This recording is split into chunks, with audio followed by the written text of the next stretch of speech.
What happens when a teenager insults a tomb guard in front of a crowd? He learns a lesson he'll never forget. The rumble of the school bus was steady, almost hypnotic, but Colton Reeves wasn't interested in sitting quietly like some of the other kids. He leaned back against the faded blue seat, one arm draped across the backrest, grinning as he told his friends another exaggerated story about how his dad once met a senator at a private golf club. It didn't matter if half the details were true. Colton liked the way they hung on his words.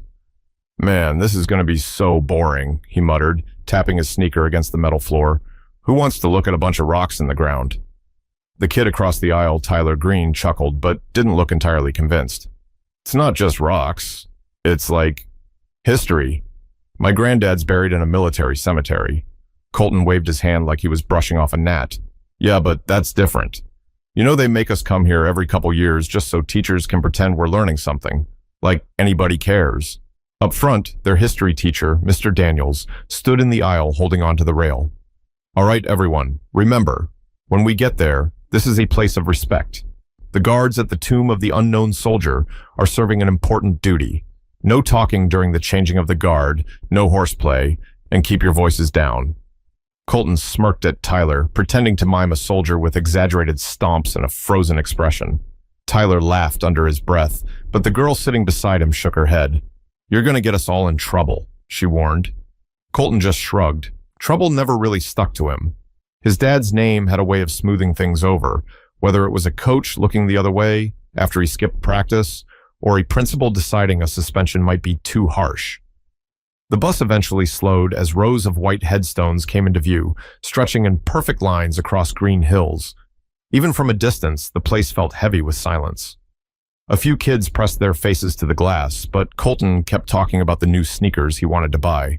When the bus doors opened, a faint breeze carried the sound of distant footsteps, slow, steady, rhythmic.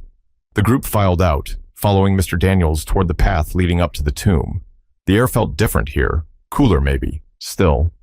Colton hung toward the back with Tyler and another friend, Logan. "But the guy guarding the tomb is one of those drill sergeant types," Colton whispered, making his voice deep and gravelly. "All serious and no fun. Probably hasn't smiled since 1999. They rounded a corner, and there he was, Sergeant Malik Carter. Tall, broad-shouldered, wearing the dark blue uniform of the 3rd U.S. Infantry Regiment. His hat cast a sharp shadow across his face, his eyes locked straight ahead. In his hands, the rifle rested at a perfect angle. Every step he took was identical to the last, precise, deliberate, almost mechanical. Something about that precision made Colton itch to break it, to see if he could get a reaction. "Look at that," he muttered, leaning toward Logan. "Bet if I sneezed real loud, he'd flinch." Mr. Daniels stopped the group a few feet back from the ceremonial area. "We're just in time for the changing of the guard," he whispered. "Remember, absolute silence." Colton pressed his lips together dramatically, as if zipping them shut, earning a smirk from Logan. But his eyes never left Sergeant Carter. Every move the guard made seemed so intense, like the whole world depended on it. And for some reason, that seriousness just made Colton want to laugh more. The crowd around them quieted completely. Another guard approached from the opposite side, their steps perfectly matched. The exchange was crisp, formal, and unlike anything Colton had seen before. But instead of being impressed, he felt the urge to crack a joke building in his chest. He leaned slightly toward Tyler. "Man, imagine doing that all day. Bet his Fitbit's maxed out." Tyler tried to smother a laugh, but the sound of someone shushing them came from just behind. Colton grinned wider. Attention, whether good or bad, always felt like winning. But as the ceremony came to a close and Sergeant Carter resumed his post, Colton noticed the man's expression never wavered. Not a twitch, not a glance. It was almost like he didn't hear, or refused to. And that made Colton even more determined. But he had no idea that the moment he opened his mouth again, everything about this trip would take a turn he never saw coming. The crowd slowly began to disperse, but Sergeant Malik Carter remained at his post, rifle in hand, eyes fixed forward, his boots clicking in a perfect pattern across the black mat. Colton lingered toward the back of the group with Tyler and Logan, just far enough from Mr. Daniels that the teacher wouldn't hear him. "Look, he's doing it again," Colton whispered, mimicking the guard's march with exaggerated steps. 1, 2, turn, 1, 2, turn. Man, I could do that in my sleep." Logan snorted. "Yeah, until you mess up and they kick you out." Colton grinned. Nah, I'd make it look cooler. Maybe throw in a moonwalk. Tyler shook his head, but he didn't move away. Peer pressure was part of the glue that held their little trio together, and Colton knew it. The more he pushed, the more the other two would go along, even if they didn't fully agree. The rest of the class was busy looking at the tomb or taking quiet photos, but Colton's focus stayed locked on Sergeant Carter. Something about the man's composure felt like a challenge, like he was daring the world to try and break it. "Watch this," Colton muttered. He cupped his hands and made a soft, fake cough, adding a drawn-out boring under his breath. A couple of nearby tourists shot him sharp looks. One older woman in a navy windbreaker shook her head. "Show some respect," she hissed. Colton flashed a quick smile. "Just joking, ma'am." But the thing was, he wasn't joking. He didn't care enough to mean it. From the front, Mr. Daniels was too busy explaining the history of the site to notice what was happening. The teacher's voice floated back in soft, factual tones, but Colton wasn't listening. Instead, he decided to take things up a notch. "Bet if I yelled, 'Hey, soldier,' he'd break character," Colton whispered. Logan frowned. "Dude, don't." "Why not? It's just a game." Before Logan could stop him, Colton leaned forward slightly and called out. Not loudly enough to get a teacher's attention, but enough to carry in the silence. "Yo, nice marching, man." Sergeant Carter didn't flinch. His gaze stayed fixed forward. He pivoted with the same precision as before, his posture unbroken. Colton smirked. "Told you, he's like a robot." The sound of a camera shutter clicked nearby. A father knelt with his young son, both watching the guard with quiet awe. The boy whispered something, and the father nodded, putting a finger to his lips. That moment of reverence, two people silently honoring a stranger's sacrifice, barely registered for Colton. Instead, he kept going. "Bet I could make him laugh if I tried hard enough, maybe a chicken dance or something." Tyler's tone shifted, more serious now. "You're pushing it, man. This isn't like a comedy club. My granddad would have lost it if someone messed around at his funeral." For a fraction of a second, Colton's eyes flicked toward Tyler as if the words had landed somewhere inside him. But just as quickly, he brushed it off with a smirk. "I'm not hurting anyone. Chill." The problem was, Colton didn't see the line. Or maybe he saw it and just thought it didn't apply to him. The sun was high now, casting sharp shadows across the marble. The warmth made the air feel heavier, the silence thicker. Even the birds seemed to keep their distance. Every sound was amplified. The click of the guard's heel, the shuffle of tourist feet, the faint rustle of clothing as people shifted their weight. That's when Colton made the comment that would tip everything over. As Sergeant Carter turned, rifle in hand, Colton leaned to Logan and muttered just loud enough for a nearby couple to hear, "Man, all this for someone nobody even knows? What's the point?" The woman in front of him stiffened, her shoulders going rigid. She slowly turned, her face tight. "You need to stop talking," she said quietly. Logan swallowed hard. "Colton." But Colton only grinned, leaning back like he'd just said something clever. From across the ceremonial area, Sergeant Carter's gaze shifted, just slightly. It was quick, controlled, but undeniable. For the first time, his eyes moved from their fixed position to meet Colton's. And in that single glance, there was no anger, no heat, just something sharper, recognition. It was the look of a man who had heard far worse in far harder places, but who wasn't going to let this moment pass. But Colton didn't yet realize that one quiet stare could carry more weight than 100 shouted orders, and that it was about to change the rest of his day. The crowd had thinned slightly, but the tomb still held a hush so deep that even a cough seemed too loud. Sergeant Carter resumed his steady march, his boots striking the mat in perfect rhythm, his rifle shifting seamlessly with each turn. The man's control was unshakable, or at least that's what Colton thought. Tyler and Logan stayed a step behind their friend now, sensing that the mood around them had shifted. A few tourists whispered to each other, glancing back at Colton like he'd just tripped an alarm no one else could hear. "You should chill," Logan muttered, keeping his eyes forward. Colton smirked. "What?" "He looked at me. That means I'm winning." "Winning what?" Tyler asked under his breath. "It's not a game." Colton's shoulders lifted in an exaggerated shrug, but the truth was, something about that glance had stuck in his mind. He couldn't quite tell if it was a warning or a challenge. Either way, it made him want to push again. The air was still warm, but a breeze swept through the open plaza, carrying the faint scent of cut grass. Colton rocked on his heels, watching the guard's path like a predator timing its strike. He waited until Carter's back was turned, then muttered just loud enough for those around him to hear. "Bet he's thinking about what's for lunch right now." A man with a camera standing nearby shot him a glare. "Show some respect, kid. You're at a place honoring the fallen." Colton flashed the same easy grin he always did when adults challenged him, half apology, half dismissal. "Just joking." But then Carter turned again, and this time the guard stopped. The sound of his last step echoed faintly off the stone, hanging in the air like the pause before a storm. He pivoted toward Colton, not the crowd, not the group, but directly toward him. When he spoke, his voice was calm, deep, and carried across the plaza without strain. "Young man." The words hit like a spotlight snapping on in a dark theater. Every head nearby turned toward Colton. "Step forward," Carter said. Tyler's eyes went wide. "Oh, man."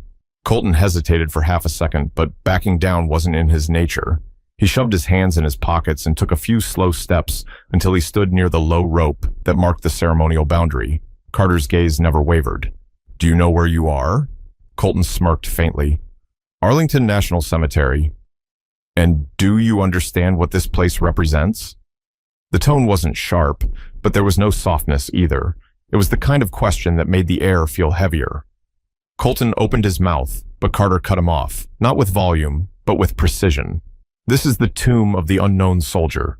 It honors those who gave their lives without their names ever being returned to their families. You speak here as if it's a playground. It is not." The words weren't a shout, but they struck harder than any raised voice. For the first time, Colton felt the weight of dozens of eyes on him.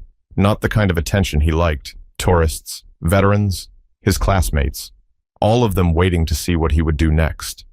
Something in him wanted to crack a joke to break the tension, but Carter kept going. "You see me walking this post," the guard said, his voice still steady. "But what you don't see are the men and women who stood where you stand now, grieving, remembering, and honoring those who gave everything so you could live without knowing war at your doorstep."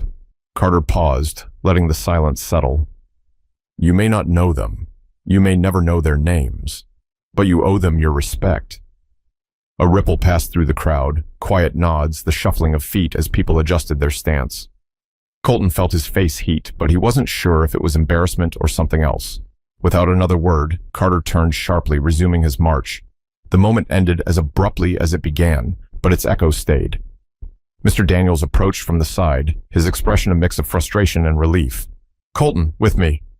They stepped away from the group, Tyler and Logan hanging back. Mr. Daniels didn't raise his voice either. He didn't need to. "I told you to show respect. You embarrassed yourself, and more importantly, you disrespected a place where people come to honor the dead. I don't care who your father is. This behavior stops now." Colton gave a half-hearted nod, but inside his thoughts were racing. Carter hadn't yelled. He hadn't scolded like a teacher. He'd just spoken, and somehow it carried more weight than all the detentions in the world. But Colton didn't realize the conversation wasn't over, that Carter had plans to speak to him again, away from the crowd, and that talk would reach places no lecture ever had. The rest of the class began drifting toward another section of the cemetery, Mr. Daniels leading them along the path. But before Colton could follow, a quiet voice called from behind. "Hold up a second, son." It was Sergeant Carter. He'd stepped off his post now that the relief guard had taken over. The crisp uniform was the same, but without the rifle and the rigid march, he seemed taller somehow, less like a machine, and more like a man who'd been through things you couldn't read about in a textbook. Colton froze, glancing at Mr. Daniels for backup. The teacher gave a small nod. "Go on, you two talk. We'll meet you by the visitor center." Reluctantly, Colton walked toward Carter. The guard didn't waste time. "Let's take a walk," he said, gesturing toward a quiet path lined with rows of headstones. The grass was freshly cut, the stones perfectly aligned, names, ranks, and dates etched in clean lines that stretched on and on. For a while, neither spoke. Their footsteps crunched softly against the gravel. "You think I'm just some guy who marches back and forth all day?" Carter finally said, his tone neutral. Colton shoved his hands into his hoodie pocket. "Kinda looks that way." Carter's mouth twitched. Not a smile, not quite, but something close. Fair, that's all most people see. But let me tell you what you don't see. They passed a grave marked only with the words, known but to God. Carter slowed his pace. I served overseas for 12 years. Lost friends whose bodies were never found. Families got a folded flag instead of a coffin. Some didn't even get that. The men and women we honor here, they stood in places where the air was thick with dust and fear, where you couldn't see the next step ahead, but you took it anyway because someone else's life depended on it. Colton looked at the stone, its surface worn smooth by weather. So, this is for them? This is for all of them, Carter said. The ones we can name and the ones we can't. Standing guard here isn't about me. It's about making sure their memory never gets treated like background noise. They stopped at a row where 3 graves sat side by side, each with a small flag planted in front. Carter's gaze softened, though his voice stayed steady. You see that one? Sergeant James Holloway, 28 years old. Saved 2 of his men by pulling them out of a burning vehicle, went back for the 3rd, and never came out. That was my friend. Colton's eyes drifted to the next stone. And this one? Corporal Renee Douglas, medic. She ran toward gunfire to save a child who'd been caught in the crossfire. Never thought about herself for a second. There was a weight in Carter's words that made Colton's chest feel tight. Why tell me all this? Colton asked quietly. Because when you joke about this place, you're not just mocking me. You're mocking them. You're mocking the families who stood right where you are, saying goodbye without getting to say the words one last time. They kept walking, the silence now heavy, but not hostile. You know, Carter said after a moment, I was probably about your age when I started getting mouthy with people. Thought I was sharper than everyone else. Thought nothing could touch me. Then life touched me real quick. Friends gone. Nights I can't forget. And standing here every day, it reminds me why I can't let anyone treat this like a game. Colton kicked at a pebble on the path, his voice low. I wasn't trying to... He trailed off, realizing the sentence didn't even make sense anymore. Carter looked at him. I'm not here to punish you. I'm here because one day, you might be standing where I am, watching some kid act like none of this matters, and maybe you'll remember this talk and stop him. The sound of voices drifted from up ahead, Mr. Daniels and the class waiting. Carter nodded toward them. Go on, just think about what I said. Colton turned to leave, but paused. Hey, Sergeant? Yeah? Were you scared? You know, out there? Carter didn't blink. Every single day. But you do it anyway. But as Colton walked back toward the group, he didn't realize Carter wasn't done. There was one more thing the sergeant planned to show him before the day was over, something that would cut even deeper. The group had gathered near the visitor center, chatting quietly while waiting for the bus. Colton thought that was the end of it. An uncomfortable talk, sure, but nothing he couldn't shake off by the time they hit the highway. Then he heard it again. Reeves, Carter called from behind. Colton turned. The sergeant stood a few yards away, his uniform as sharp as when they'd first seen him, but now he held something in his hand. A small bouquet of white roses. Walk with me. Colton glanced at Mr. Daniels, who gave a short nod. Go ahead. They took a different path this time, one that wound away from the bus and into a quieter section of the cemetery. The sound of voices faded until all that was left was the rustle of trees and the distant hum of traffic far beyond the gates. You ever been to a funeral for someone you didn't know? Carter asked as they walked. Colton shook his head. No, just family. That's what I thought, Carter said. Today, you're going to one. They stopped in front of a fresh grave. The dirt was still dark, the grass not yet grown over. A simple stone marker stood at the head, the letters carved deep and clean. Specialist Anthony Vega, 1997 to 2023. Colton read the dates twice before it hit him. Vega had been only 26, barely older than some of his cousins. This was yesterday, Carter said quietly. I stood right here while his mother held that flag against her chest like it was her son's heartbeat. Colton looked down, unsure where to put his eyes. Carter knelt, placing the roses at the base of the stone. Vega wasn't famous, didn't have a chest full of medals. He was just a good man, someone who volunteered for the hard jobs, someone who didn't come home. He straightened up, glancing at Colton. You asked me earlier if I was scared. The truth? We're all scared, but men like Vega go anyway, and when they don't come back, we stand watch for them. We make sure no one forgets. The wind picked up, carrying the faint scent of flowers from another grave nearby. Colton shoved his hands into his hoodie, but his posture had changed. He wasn't leaning back or smirking anymore.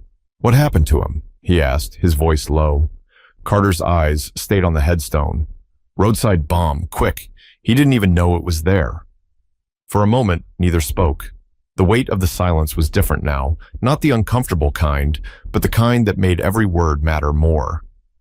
"You see," Carter said finally, "when you were cracking jokes earlier, this is what I thought about. Vega, Douglas, Holloway, the ones who aren't here to speak for themselves. Every laugh at their expense feels like burying them all over again." Colton shifted his weight, the gravel crunching under his sneakers.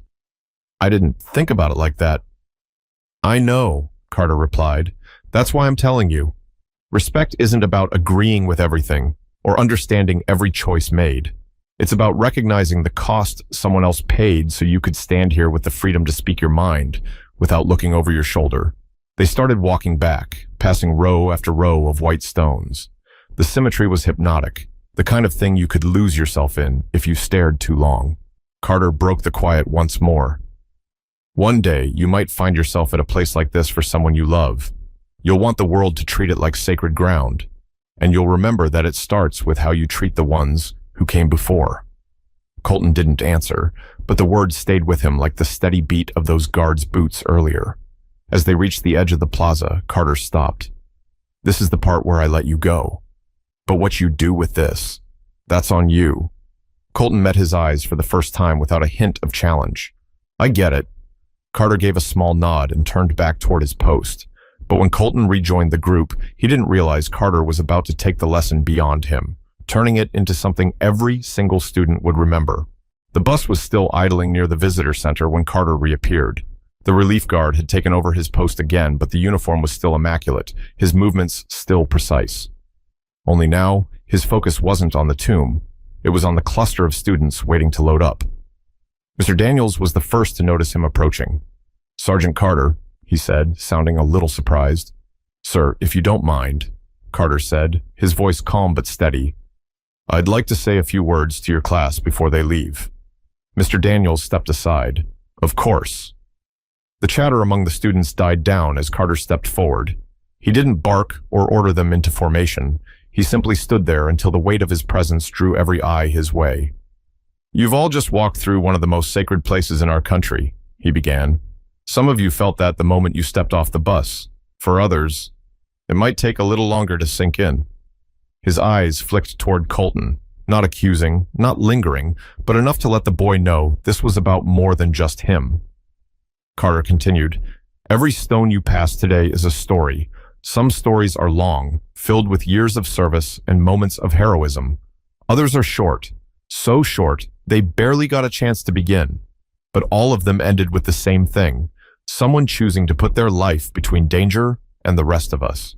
The students shifted uncomfortably, some glancing down at the ground, others looking at the endless rows of white markers in the distance. "I'm not here to lecture you," Carter said. "I'm here to remind you that freedom, real freedom, doesn't come cheap. It's bought with the hours, the sweat, and sometimes the blood of people whose names you'll never know. People who will never post about it online, never tell their story in a documentary, never get to hear you say thank you." He paused, letting the silence breathe. "Earlier today, I had a conversation with one of your classmates. We talked about what it means to respect this place, not because you're told to, but because you understand why it matters. Respect is a choice, and like most choices, it tells people more about you than you realize." A boy near the back raised his hand hesitantly. "So, even if we don't agree with every war, we should still respect the people who fought in them?" Carter nodded. "Exactly.